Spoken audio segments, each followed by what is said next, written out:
Welcome. If you've ever wanted to personalize your Snapchat experience by editing a friend's name, you're in the right place. Today, I'll walk you through the latest steps to update a friend's display name on Snapchat, making it easier to find your favorite contacts or add a personal touch with nicknames and emojis. Let's get started. First, open the Snapchat app on your device. Once you're in, look to the top left corner of your screen and tap your Bitmoji or profile icon. This brings you to your profile page, where you'll see a range of options. Next, scroll down and tap on My Friends. Here, you'll find a list of all your Snapchat friends. Browse through the list and find the friend whose name you want to edit. Once you've found them, press and hold down on their name. A menu will pop up with several options. Now, look to the top of this menu and tap on the three dots.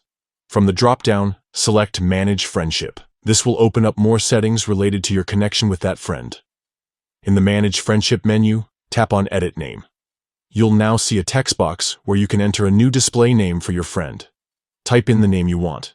This could be a nickname, an inside joke, or even an emoji to make them stand out. Once you're happy with the new name, tap Save. That's it. The new name will now appear for this friend in your Snapchat list, but don't worry. This change is only visible to you. Your friend and other users won't see the new name you've assigned. Customizing your friends' names is a great way to keep your Snapchat organized and add a bit of fun to your chats. If you ever want to change it again, just repeat these steps. Thanks for tuning in, and enjoy making your Snapchat experience more personal and unique.